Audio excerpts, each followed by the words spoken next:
السلام علیکم ورحمۃ اللہ وبرکاتہ۔ میرے دوستو، آپ لوگ بخیر ہوں گے۔ تو آج ہم ویڈیو بنانے والے ہیں اردو قواعد حصہ 3 اصطلاحی تعریف برائے خاص ریاستی زبان معاون مترجم اردو مترجم۔ تو میرے دوستو، آپ ہمارے ویڈیو کو اینڈ تک دیکھیے گا جو ہم ویڈیو بنانے والے ہیں اردو قواعد پہ۔ تو میرے دوستو، آپ ہمارے چینل کو سبسکرائب کر لیجئے تاکہ جو ویڈیو ہم نئے بنائیں آپ تک پہنچ سکے۔ تو میرے دوستو، آج ہم پڑھانے والے ہیں اسم فاعل۔ حالانکہ پچھلے والی ویڈیو میں ہم نے آپ کو بتایا تھا کہ ہم اسم فاعل اگلے جو ویڈیو بنائیں گے اسم فاعل پہ، تو آج ہم لے آئے ہیں اسم فاعل پہ۔ تو آئیے ہم آپ کو بتانے والے اسم فاعل کی تعریف۔ اسم فاعل مصدر سے نکلتا ہے اور کام کرنے والے کو ظاہر کرتا ہے۔ کیا اسم فاعل کیا کہتے ہیں؟ اسم فاعل مصدر سے نکلتا ہے اور کام کرنے والے کو ظاہر کرتا ہے۔ تو یہ ان کے تعریفات ہوئے۔ کیا یہ ان کے تعریفات ہوئے؟ تو اس کو آپ کاپی پہ نوٹ کر لیجئے گا۔ تو آپ بتا رہے ہیں کیا اسم فاعل کی 2 قسمیں ہیں؟ کتنی؟ 2 قسمیں ہیں۔ اسم فاعل کی 2 قسمیں ہیں۔ تو نمبر 1 پہ ہے اسم فاعل قیاسی، نمبر 2 پہ ہے اسم فاعل سماعی۔ اسم فاعل قیاسی کس کو کہتے ہیں؟ تو آئیے اس کی تعریف دیکھیے۔ وہ اسم فاعل ہے جس کے بنانے کا قاعدہ مقرر ہے۔ جس کے بنانے کا قاعدہ مقرر ہے۔ اس کے بنانے کا قاعدہ یہ ہے کہ مصدر کے الف کو یا سے بدل کر لفظ والا بڑھا دیتے ہیں۔ لفظ والا بڑھا دیتے ہیں، جیسے لڑنا سے لڑنے والا، کھیلنا سے کھیلنے والا۔ تو میرے دوستو، اسم فاعل قیاسی کی تعریف کیا ہوا؟ وہ اسم فاعل ہے جس کے بنانے کا قاعدہ مقرر ہے۔ اس کے بنانے کا قاعدہ یہ ہے کہ مصدر کے الف کو یا سے بدل کر لفظ والا بڑھا دیتے ہیں۔ تو یہ ان کے تعریف ہوئے۔ یہ والا آپ کو یہاں سے لے کے یہاں تک یاد کر لینا ہے۔ یہ تعریف ہے۔ ادھر کوئی بات نہیں، آپ کو یاد رکھنا بھی کوئی ضروری نہیں اس کو، مگر یہاں سے آپ کو یاد لے کر یہاں تک یاد کر لینا ہے۔ تو آئیے نمبر 2 پہ کیا ہے؟ اسم فاعل سماعی۔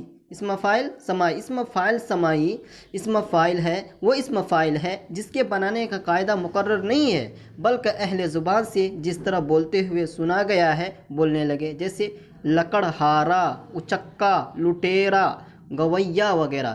تو اسم فاعل کیا ہے؟ اسم فاعل سماعی کیا ہے؟ وہ اسم فاعل ہے جس کے بنانے کا قاعدہ مقرر نہیں ہے، بلکہ اہل زبان سے جس طرح بولتے ہوئے سنا گیا۔ تو یہ ان کے تعریفات ہوئے، اس کو آپ یہاں تک یاد کر لیجئے گا۔ یہ ان کے مثال ہے، یہ ان کے مثال ہیں۔ تو میرے دوستو، اس کو بھی کاپی پہ نوٹ کر لیجئے گا۔ پھر آئیے اسم مفعول۔ اسم مفعول کیا ہے؟ اسم مفعول وہ اسم مشتق ہے جو مصدر سے بنے اور مفعولی معنی دے۔ کیا؟ مفعولی معنی دے، یعنی اس چیز یا اس شخص کو بتائے جس پر کام کا اختتام ہو یا فعل واقع ہو، جس پر کام ختم ہو یا فعل واقع ہو۔ کیا کہتے ہیں؟ اسم مفعول وہ اسم مشتق ہے جو مصدر سے بنے اور مفعولی معنی دے، یعنی اس چیز یا اس شخص کو بتائے جس پر کام ختم ہو یا فعل واقع ہو۔ تو میرے دوستو، یہ اسم مفعول کی تعریف ہوئی۔ تو آپ اس کو یاد کر لیجئے گا۔ جیسے لکھا ہوا، جیسے لکھا ہوا، یہ ان کے مثال ہیں۔ تو آپ کو اس ذہن میں بٹھا لینا ہے۔ تو میرے دوستو، اب آئیے اسم مفعول کی 2 قسمیں۔ کیا اسم مفعول کی کتنے قسمیں ہیں؟ 2 قسمیں ہیں۔ تو نمبر 1 پہ ہے اسم مفعول قیاسی اور نمبر 2 پہ ہے اسم مفعول سماعی۔ اسم مفعول قیاسی وہ ہے جس کے بنانے کا قاعدہ یہ ہے کہ مصدر کی علامت نا کو گرا کر اس کے آخر میں ہوا یا ہوئی بڑھا دیتے ہیں، جیسے لکھنا سے لکھا ہوا یا لکھی ہوئی۔ اسم مفعول قیاسی کیا ہے؟ وہ ہے جس کے بنانے کا قاعدہ یہ ہے کہ مصدر کی علامت نا کو گرا کر اس کے آخر میں ہوا یا ہوئی بڑھا دیتے ہیں، جیسے لکھنا سے لکھا ہوا یا لکھی ہوئی۔ تو یہ ان کی تعریفات ہوئے۔ تو آپ اس کو یہاں سے یہاں تک یاد کر لیجئے گا۔ نمبر 2 پہ ہے اسم مفعول سماعی۔ اسم مفعول سماعی وہ اسم ہے جس کے بنانے کا قاعدہ مقرر نہیں، بلکہ اہل زبان کو جس طرح بولتے ہوئے سنا ہے ویسا ہی بولنے لگے، جیسے اودھ کچڑا، اودھ کچرا، اودھ مرا۔ تو یہ اسم مفعول سماعی ہے۔ تو آپ اس کو بھی کاپی پہ نوٹ کر لیجئے گا اور اس کو بھی یاد کر لیجئے گا۔ تو میرے دوستو، آئیے آپ اسم مصغر اسم مکبر۔ کیا؟ اسم مصغر اسم مکبر۔ تو نمبر 1 پہ ہے اسم مصغر، وہ اسم ہے جس سے کسی چیز کی چھوٹائی ظاہر ہو۔ وہ اسم ہے جس سے کسی چیز کی چھوٹائی ظاہر ہو، جیسے ڈھولک، باغیچہ، پگڑی وغیرہ۔ تو اسم مصغر کی یہ تعریف ہوئی۔ تو آپ اس کو یاد کر لیجئے گا، یہ آپ کو یاد کر لینا ہے، یہ ان کی تعریفات ہوئے۔ تو آئیے نمبر 2 پہ ہے اسم مکبر، وہ اسم ہے جس سے کسی چیز کی بڑائی ظاہر ہو، جس سے کسی چیز کی بڑائی ظاہر ہو، جیسے باغ، ڈھول، بگو، شہسوار، شاہرہ وغیرہ۔ تو یہ ان کے تعریفات ہوئے، تو آپ ان کو بھی یاد کر لیجئے گا مثال کے ساتھ۔ تو آئیے ضمیر، کیا ضمیر، جس کو انگریزی میں بولتے ہیں پروناؤن، کیا بولتے ہیں پروناؤن۔ تو وہ اسم معرفہ ہے جو کسی اسم کے بدلے میں استعمال کیا جاتا ہے، جیسے وہ سب، ہم سب، تو تیرا، میرا، اپنا، آپ، ان لوگوں وغیرہ۔ تو آپ یہ ان کی تعریف ہوئے، تو اس کو آپ یاد کر لیجئے گا۔ ہاں، ضمیر کی 5 قسمیں، کیا کہتے ہیں پروناؤن کی کتنی قسمیں کائنڈ ہیں؟ 5 ہیں۔ نمبر 1 پہ ہے ضمیر مطلق یا ضمیر شخصی، ضمیر مطلق یا ضمیر شخصی۔ نمبر 2 پہ ہے ضمیر استفہامی۔ نمبر 3 پہ ہے ضمیر اشاری۔ نمبر 4 پہ ہے ضمیر موصول۔ نمبر 5 پہ ہے ضمیر تنکیری۔ تو آئیے نمبر 1 پہ کیا ہے؟ ضمیر مطلق یا ضمیر شخصی۔ وہ ضمیر ہے جو کسی آدمی، جگہ یا چیز کے بدلے میں آئے، جیسے احمد نے کہا کہ وہ اسکول نہیں جائے گا، اس میں وہ ضمیر مطلق یا ضمیر شخصی ہے۔ تو یہ ان کی ضمیر مطلق یا ضمیر شخصی کی تعریف ہوئی اور ان کے مثالات ہوئے۔ تو ضمیر شخصی کی 3 قسمیں ہیں، کیا؟ ضمیر شخصی کی 3 قسمیں ہیں۔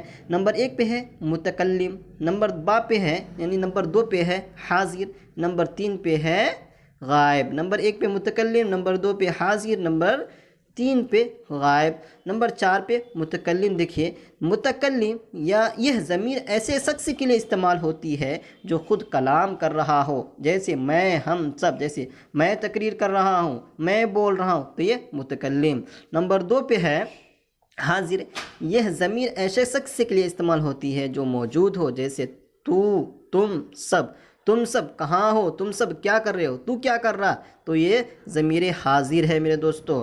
تو نمبر 3 پہ ہے غائب، یہ ضمیر ایسے شخص کے لیے استعمال ہوتی ہے جو موجود نہ ہو، جیسے وہ سب کہاں گئے، وہ لڑکے کہاں گئے، وہ لڑکے کیا کر رہے ہیں، تو یہ غائب کی ضمیریں ہوئی۔ تو یہ آپ کو یاد کر لینا ہے۔ تو نمبر 2 پہ ہے ضمیر استفہامی۔ ہم نے کیا بتایا تھا؟ ضمیر استفہامی۔ تو یہاں آیا تھا کیا؟ ضمیر کی 5 قسمیں ہیں۔ تو نمبر 1 میں ہم نے بتا دیا ضمیر شخصی یا ضمیر مطلق، تو اس کی کتنی قسمیں نکلی؟ 3 قسمیں۔ اور نمبر 2 پہ ہے ضمیر استفہامی، تو یہ ضمیر استفہامی یہاں آیا۔ کس کی قسم ہے؟ یہ ضمیر کی قسم ہے۔ تو ضمیر استفہامی وہ ضمیر ہے جو کسی آدمی، کسی چیز یا کسی بات کو دریافت کرنے کے لیے بولا جاتا ہے۔ کیا؟ وہ ضمیر ہے جو کسی آدمی، کسی چیز یا کسی بات کو دریافت کرنے کے لیے بولا جاتا ہے، جیسے کون گیا، کب آیا۔ ان مثالوں میں کون، کیا، کب ضمیر استفہامی ہے۔ کیا؟ کب، کون وغیرہ یہ ضمیر استفہامی، یہ ان کی تعریفات ہیں، ان کو آپ یاد کر لیجئے گا مثال کے ساتھ۔ ضمیر اشاری نمبر 3 پہ ہے، وہ ضمیر ہے جس کے ذریعے کسی کی طرف اشارہ کیا جائے، جیسے وہ آیا، یہ میری کتاب ہے، یہ میری کرسی ہے۔ تو یہ جو آ رہا ہے اور وہ جو آ رہا ہے، یہ ضمیر اشاری ہے۔ تو میرے دوستو آئیے آپ دوسرے پیج پہ ہم پڑھانے والے ہیں دوسری چیز۔ تو نمبر 4 پہ کیا بتایا ہم نے؟ ضمیر موصولی، وہ ضمیر ہے جس کی حالت کا علم اور تعین بعد کے جملہ سے ہو، جس کی حالت کا علم تعین بعد کے جملہ سے ہو، جیسے جس نے مجھے یہ قلم دیا وہ اپنے گھر گیا۔ اس جملہ میں جس ضمیر موصولی ہے۔ تو میرے دوستو اس کو آپ یاد کر لیجئے گا یہاں سے لے کے یہاں تک۔ تو نمبر 5 پہ ضمیر تنکیری، یہ ضمیر ہی کی قسم میں سے ہے۔ ضمیر تنکیری وہ ضمیر ہے جو غیر معین شخص، چیز یا جگہ کے لیے استعمال ہو، جیسے کچھ، بعض، کوئی۔ اس کے اندر کوئی پتہ چل رہا ہے کہ کون، کوئی چیز تعین یا کسی چیز کی متعین ہو رہی، نہیں ہو رہی، کچھ، اب کچھ، کیا کچھ، بعض، کیا بعض، کوئی، کیا کوئی، تو اس سے کچھ پتہ نہیں چل رہا میرے دوستو۔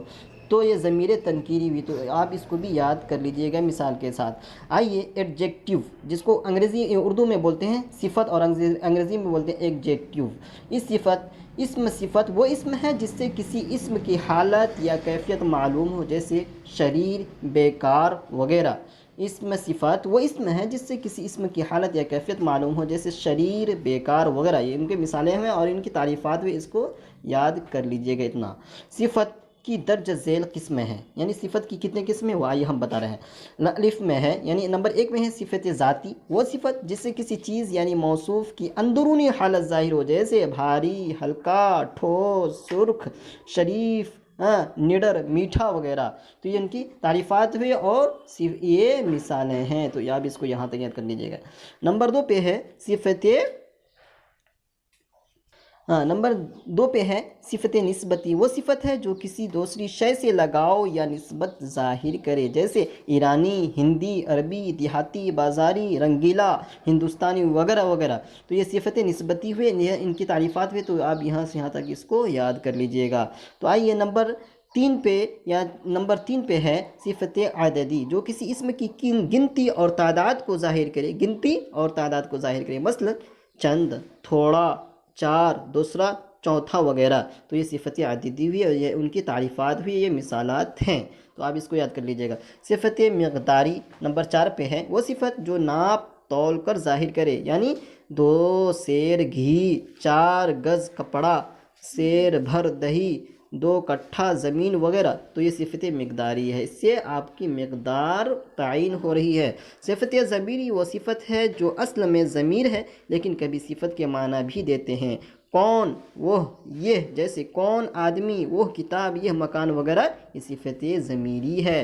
تو میرے دوستو اس کو بھی یاد آپ کر لیجئے گا۔ تو اگلے ویڈیو میں بنانے والے ہیں فعل، جس کو بولتے ہیں ورب، اس پر ہم ویڈیو بنانے والے ہیں، تو آپ ہمارے پہلے اس ویڈیو کو دیکھ لیجئے گا تاکہ اگلے والے ویڈیو تاکہ آپ کو سمجھ میں آسان ہو۔